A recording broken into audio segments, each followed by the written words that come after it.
Bonjour à toutes et à tous, bienvenue en direct sur Grand Lille TV, il est 7h30 en ce mardi 17 avril.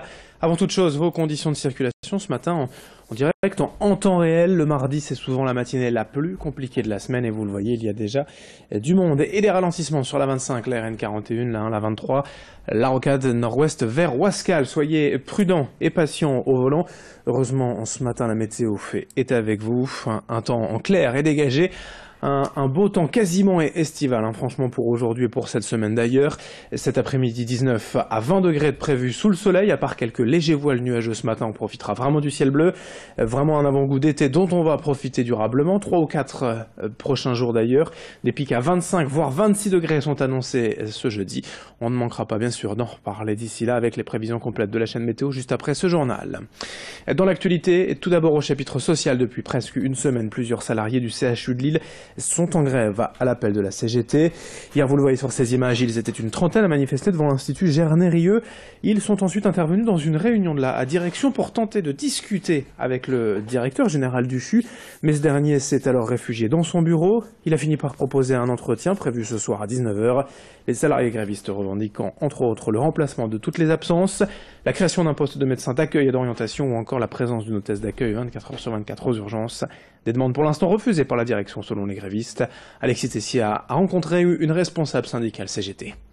Aujourd'hui, les personnels des urgences qui sont entrés dans la grève depuis le 11 avril, donc depuis mercredi dernier, faute d'être entendus sur leurs revendications ici au CHR de Lille, ont décidé de se réunir, de se rassembler et d'aller interpeller la direction générale, puisque la direction générale, depuis 4 mois et demi, non seulement reste sourde à leurs différentes alertes et à leurs revendications, mais en plus elle refuse complètement le dialogue. Donc aujourd'hui, il y avait une réunion de la commission de territoire dite de dialogue social. Et on savait que cette réunion était présidée donc par le directeur général du CHU de Lille.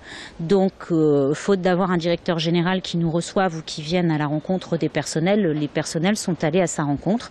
Mais malheureusement, il a quitté la réunion en refusant toujours de les entendre. Réunion donc ce soir à 19h entre la direction de l'hôpital et les grévistes. Autre information sociale d'ailleurs en ce mardi, après plusieurs jours de tension, le calme est de retour à l'université de Lille 2 à l'occasion des partiels cette semaine. Seul changement tout de même à l'entrée des salles d'examen. Des contrôles de sécurité nécessitent d'arriver 1 heure en avance. Pour le reste, tout se déroule normalement, à l'exception de certains étudiants qui ont quand même décidé de se battre en rendant des copies grèves. Ils y argumentent leurs oppositions au mouvement, au nouveau système d'admission Parcoursup et dénonce les interventions policières à la faculté. Prochainement, de nouvelles assemblées générales auront lieu pour décider de la suite à donner aux actions. On évoque déjà une possible occupation de l'université dès la semaine prochaine. En attendant, écoutez le témoignage de cet étudiant à sa sortie d'examen. Mathieu, au micro d'Idil Gunaï avec Vincent Vieillard. J'ai rempli ma copie donc dans mes matières fondamentales. Par contre, dans les matières optionnelles, j'ai vu que le mouvement prenait de l'ampleur, qu'on était soutenu par pas mal d'enseignants. Et donc après, comme tout le monde, j'ai décidé de faire un peu copie grève, c'est-à-dire que dans mes copies, je mettais plus énormément de connaissances. Par contre, j'ai essayé au mieux d'expliquer ce pourquoi j'étais contre la sélection. Donc en expliquant tous mes arguments pour expliquer aux profs que je faisais grève parce que c'est un droit qui est garanti constitutionnellement, que je faisais grève parce qu'il y a beaucoup de personnes qui se sont battues pour leurs droits, notamment le droit à enseigner il y a quelques années, et que je pense qu'aujourd'hui on ne peut pas retirer aux personnes la liberté d'entreprendre et de choisir ce qu'ils veulent faire plus tard. Et donc voilà, j'ai suivi un petit peu ce mouvement que tout le monde a suivi, en tout état de cause et en pleine conscience et sans être un agitateur professionnel ni militant de carrière.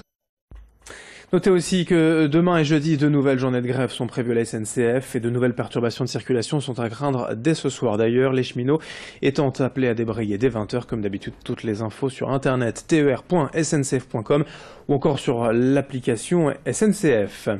On enchaîne dans ce journal avec la réussite depuis plusieurs mois de la fabrique de l'emploi dans la métropole lilloise, initiative démarrée en juillet dernier qui a déjà permis l'embauche de 80 personnes, bien souvent des chômeurs de longue durée et issus des quartiers des Oliveaux à Los et des Falampins à Tourcoing.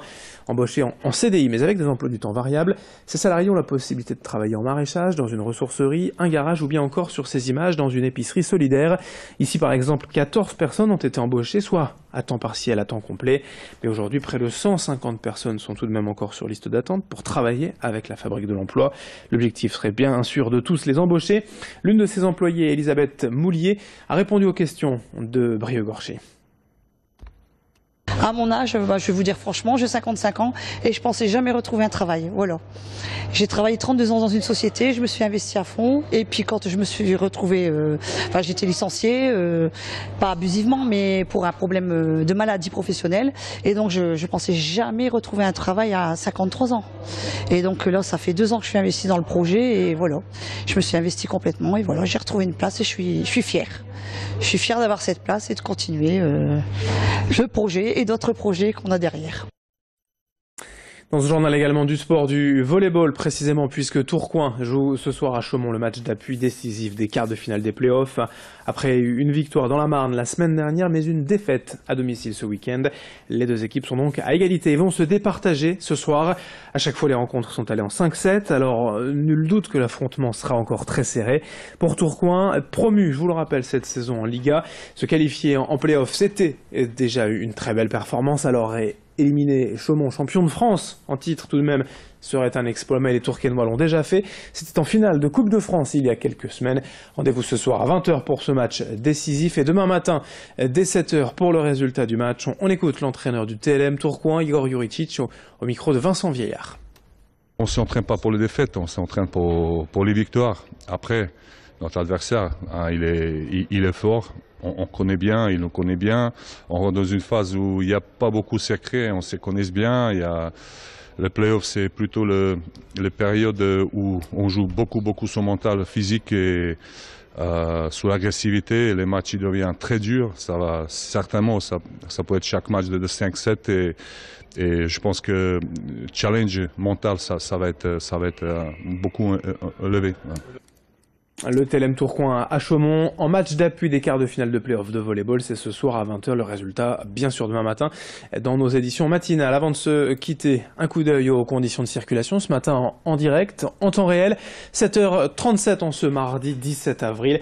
Les ralentissements habituels sur l'autoroute A25, la 23, la rocade nord-ouest et la RN41. Soyez prudents et patients au volant. Dans un instant, vos prévisions météo avec une bonne nouvelle, du soleil, du ciel bleu, des températures très agréables. C'est un avant-goût d'été qui nous attend cette semaine. Merci de votre fidélité. Très belle journée sur Grand Lille TV.